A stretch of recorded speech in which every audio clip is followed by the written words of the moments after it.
اسی ضمن میں یہ بھی کہہ دوں کہ حکومتوں کا کام یہ نہیں ہے کہ کوئی بھی ایسا قانون پاس کریں یا عدالتیں کوئی ایسا فیصلہ کریں جس سے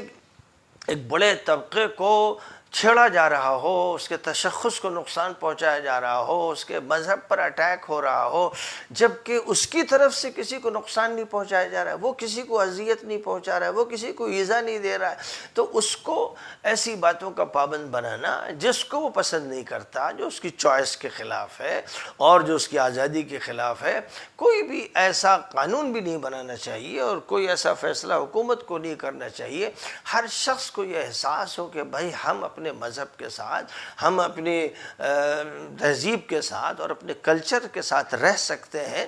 یہ عمل کرنا چاہیے۔ اگر ماضی میں دیگر آبادیوں پر اس طرح کے مظالم کیے گئے کہ ان کا تشخص چھینا گیا تو یہ غلط کیا گیا، اور آج جو بات ہو رہی ہے حجاب کے عنوان سے کہ بے شمار ایسی لڑکیاں ہیں کہ جو اس کی پابندی کرتی ہیں، وہ سمجھتی کہ یہ شرم و حیا کا لباس ہے اور ہمارا دین اس کی پابندی بھی کراتا ہے اور ہم خوشی سے اس کو اختیار کر رہے ہیں، ہم اپنی عفت کو محفوظ رکھنا چاہتے ہیں، اپنی عصمت کی حفاظت چاہتے ہیں، ہم شرم و حیا کی چادر اوڑھنا چاہتے ہیں، ہم اپنے بالوں کو ڈھکنا چاہتے ہیں، ہم اپنے چہرے کو بھی ڈھکنا چاہتے ہیں، تو یہ اختیار ہے۔ ہاں اس میں کوئی شک نہیں۔ یہاں میں یہ بات بھی کہوں گا کہ سب سے پہلے میں نے بیان دیا تھا جب 6 لڑکیوں کا معاملہ تھا اور ایک کالج کا، کرناٹک کے ایک کالج کا، میرا یہ کہنا تھا کہ ان کو احتجاج نہیں کرنا چاہیے تھا، ان کو چاہیے تھا کہ وہ اپنے گھر والوں سے بات کہتی اور پھر وہ اسکول کی انتظامیہ سے، کالج کی انتظامیہ سے ملتے اور مسئلے کو بہتر طریقے سے، خوش اسلوبی سے حل کر لیتے تو وہ مسئلہ وہیں پر ختم ہو جاتا۔ لیکن احتجاج اور مظاہرے اور پھر اس کے رد عمل نے بات کو بڑھانا شروع کیا اور پھر اشتعال اس کے نتیجے میں پیدا ہوا، اور جو عمل اور رد عمل کی سیاست ہے وہ غالب آتی چلی گئی، تو مسئلہ صرف کرناٹک میں نہیں رہا، وہاں سے پھر آگے بڑھتا چلا گیا اور ایک بڑا ایشو بن گیا۔ بالکل بے تکی بات تھی، بے بنیاد بات تھی، اور اس میں غلطی جو ہے وہ ہماری ان 6 طالبات سے ہوئی جنہوں نے ذرا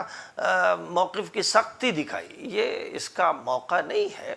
جو بھی مسئلہ ایسا محسوس ہو کہ یہ ہمارے حق کے خلاف ہے تو وہاں جس کے پاس شکایت جانی چاہیے اس کے پاس شکایت منتقل کی جائے، اور احتجاج اور مظاہروں سے عام طور پر بچا جائے، کیونکہ اس کے نتائج اچھے نہیں ہیں، لوگوں کی تربیت نہیں ہوئی، کوئی عمل ہوتا ہے تو فوراً رد عمل شروع ہو جاتا ہے، اور جہاں بھی عمل اور رد عمل ہوا اور وہ بھی ایک ایسے ماحول میں جہاں جذبات برانگیختہ ہیں اور تاریخ آلودہ ہے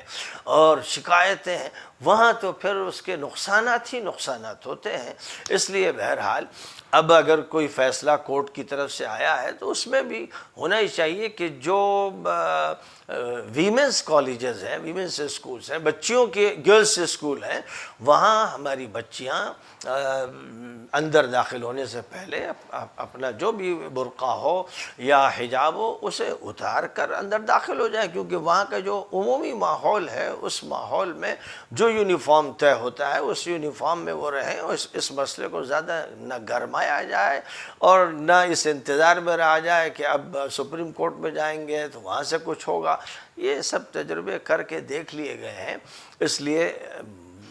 ہمارے سامنے یہ ہونا چاہیے کہ ہمارا دین کیا کہتا ہے، تہذیب کیا کہتی ہے، اور اس میں ہم کس قدر گنجائش سے کام لے سکتے ہیں۔ تو ایک گنجائش یہ ہے کہ اگر گرلز اسکول ہے تو وہاں بس اس کے قریب پہنچ کر اپنا جو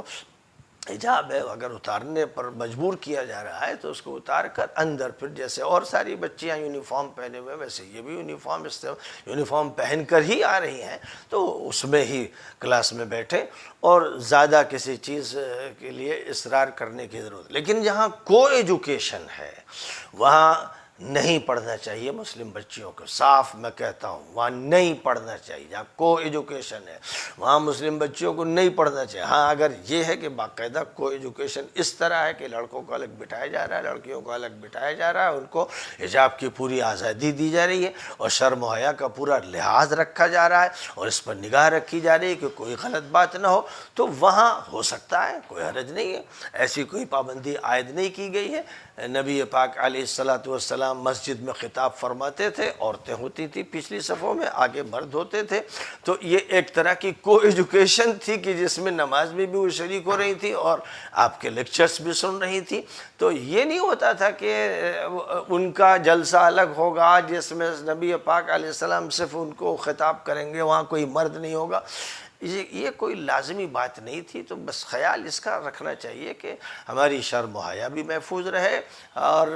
ہماری بچیوں کی عفت و عصمت کی حفاظت ہو۔ جس اسکول اور کالج میں یہ ماحول نہ ہو وہاں مسلم بچیوں کو داخلہ نہیں لینا چاہیے، بالکل قطعی فیصلہ ہے۔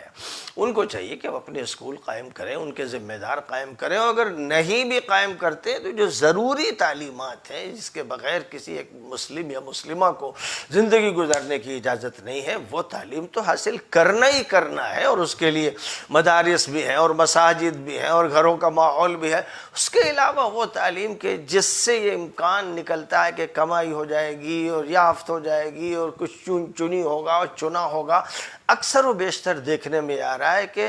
ضائع زیادہ ہو رہا ہے، جو کچھ مل رہا ہے بہت کم مل رہا ہے۔ اس لیے وہاں پر ہمیں اس کا پورا لحاظ رکھنا ہے کہ ہم ایسے کالج میں نہیں جائیں گے جہاں کو ایجوکیشن ہے اور وہاں احتیاط بھی نہیں ہے، تو وہاں سے ہم کو اپنے کو بچانا ہے۔ اور مسلمان جو بھی پیسے والے ہیں اور تعلیم کے میدان میں ہیں، ان پر یہ بہت بڑی ذمہ داری ہے کہ وہ اپنے اسکولز، اپنے کالجز وغیرہ تعمیر کریں جہاں پر پوری طرح وہ دین کا لحاظ رکھتے ہوئے، اخلاق کا لحاظ رکھتے ہوئے تعلیم کا انتظام کریں۔ وآخر دعوانا ان الحمد للہ رب